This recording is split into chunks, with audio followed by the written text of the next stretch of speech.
História toda. Eu vou conversar agora com o Marcos Labarte, que é especialista em mercado de capitais e sócio fundador da GT Capital.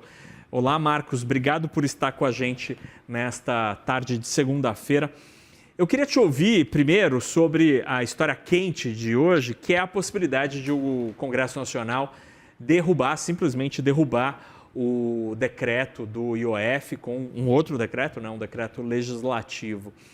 Qual que é a tua leitura deste cenário? O decreto do IOF deve ser derrubado pelo Congresso Nacional, sim ou não? E quais as consequências disso para as contas públicas? Boa tarde. Boa tarde, Cacau. Boa tarde a todos os telespectadores da CNN. A gente sabe que o governo ele tem poucas alternativas e ele está tentando encontrar elas onde é mais fácil, que é na parte da arrecadação, né?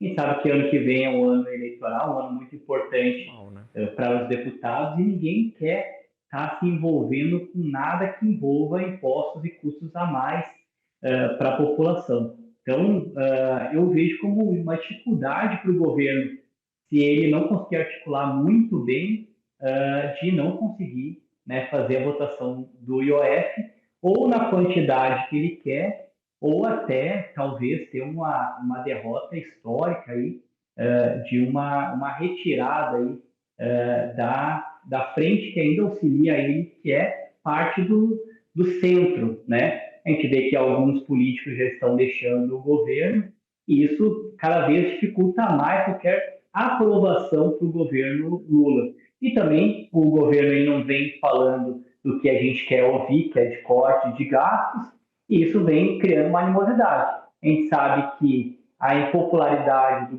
governo vem aumentando e muito através dos gastos que vêm ocorrendo. Você mesmo, né, acabou de dizer aí, contando, né, o nosso histórico aí dos 3 anos do governo Lula, que realmente não são nada positivos para um governo que pretende, né, zerar o déficit, e isso não vem acontecendo, vem sendo postergado ano após ano. Então, ele não vem entregando, vem perdendo, né, a força política, e isso, com consequência, pode fazer com que o IOF não seja votado e não passe para frente.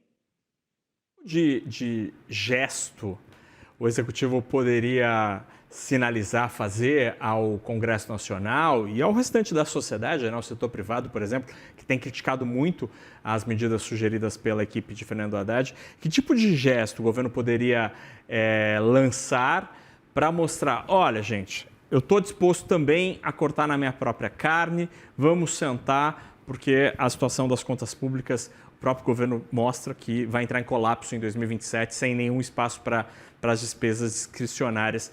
Qual o sinal o governo poderia dar?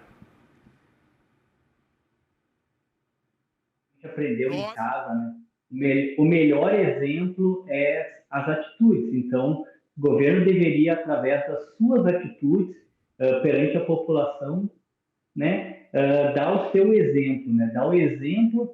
A gente sabe que com o endividamento do país, e a gente sabe que cada vez que a taxa de juros sobe 1%, são bilhões a mais que a gente acaba pagando, né, a mais da taxa de juros, né? Mas se isso persistir e continuar... Marcos, eu acho que a gente perdeu o áudio. Eu não sei se talvez teu fone tenha sido desconectado.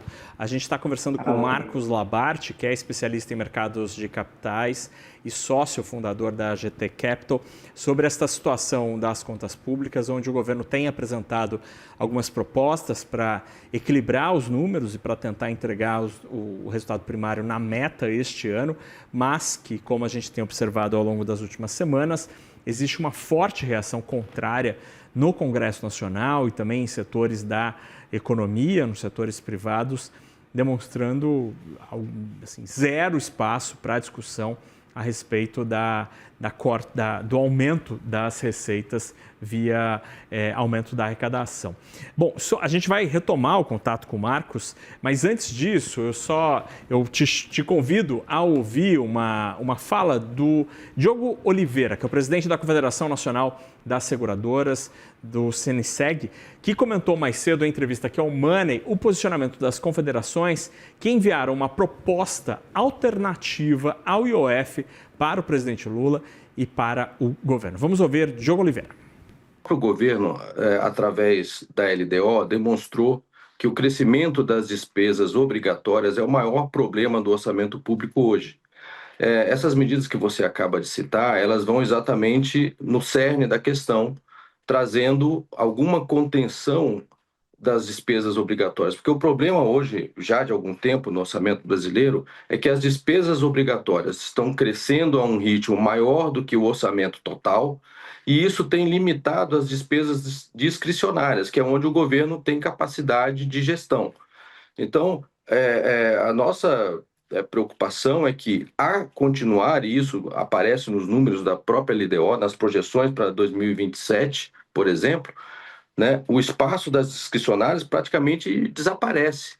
Então, a gente precisa repensar essa estrutura orçamentária e, de novo, não é com medidas pontuais de aumento de arrecadação, até porque você tem todo um princípio do arcabouço fiscal que limita também, né, pelo menos em parte, as despesas. Então, o que a gente tem buscado aqui é trazer um debate mais amplo e buscar alternativas que realmente permitam uma gestão orçamentária de longo prazo mais estável e mais equilibrada, sem a necessidade de medidas pontuais como essa que a gente acabou vendo aqui em relação ao IOF, entendeu? Inclusive, né, no nosso caso aqui, impactando a previdência complementar, que é a melhor opção hoje de investimento de longo prazo para a classe média, para a classe C, B e também classe A. Então, assim, você tem, nesses momentos de, digamos assim, de afogadilho, acabam se adotando medidas que são urgentes, mas não necessariamente são as melhores medidas do ponto de vista de longo prazo e de construção de uma economia competitiva com capacidade de financiamento, que é o caso, né, da Previdência Complementar. É você criar uma capacidade de poupança de longo prazo no país. E você acaba, né, por necessidade arrecadatória, tendo que impactar um produto dessa natureza. A gente volta a falar com o Marcos Labarte, que é sócio fundador da GT Capital. Marcos, desculpa ter te interrompido, teve um problema aqui de áudio, mas bem na linha do que você estava comentando, né, da necessidade do governo mostrar algum tipo de iniciativa, mostrar algum tipo de boa vontade, é exatamente como disse o Diogo Oliveira, presidente da Confederação Nacional das Seguradoras, aí do CNSEG, mostrando como é importante também ter alguma indicação, alguma sinalização do lado do executivo. Agora, no meio dessa confusão toda, Marcos, eu queria te ouvir sobre uma outra frente dessa história.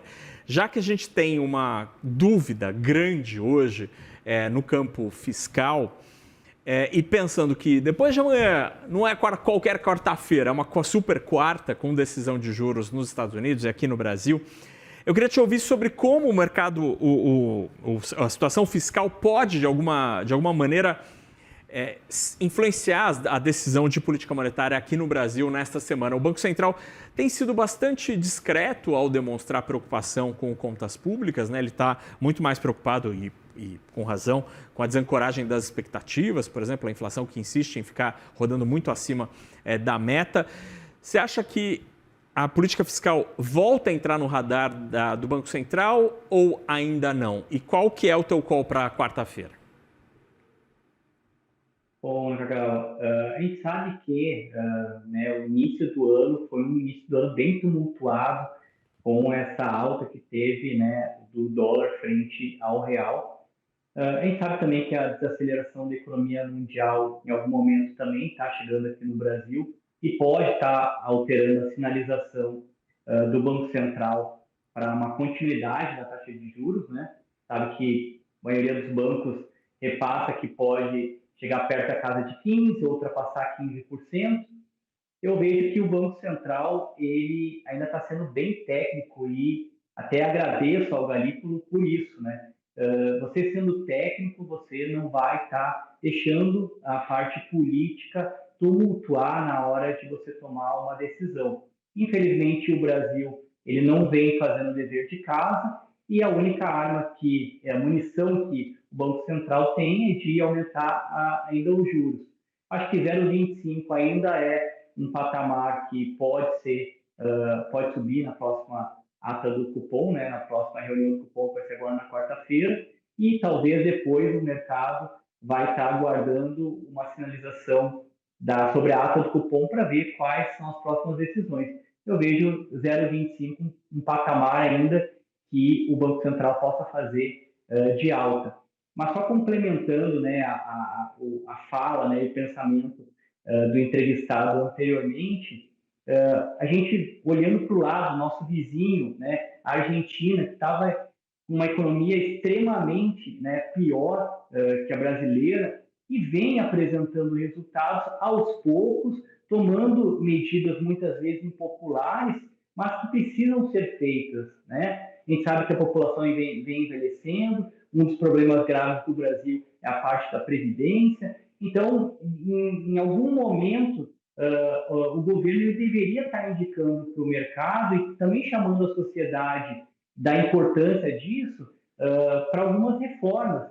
E se o Brasil vai cada vez postergando isso e deixando para o próximo candidato ou para uma próxima reeleição, a gente está postergando o problema e vai ocorrer o que todo mundo diz, que em 2027 o Brasil vai ter as contas praticamente, né, impossíveis de ser pagas. Então, se o Brasil cada vez vai postergando os seus problemas, como ocorre com algum desastre, que primeiro ocorre para depois tomar as atitudes e as mudanças, a gente sempre vai estar conversando sobre o mesmo assunto e nunca vai estar conseguindo alcançar os resultados. E não é, obviamente, aumentando o IOF que o governo vai resolver os problemas, né?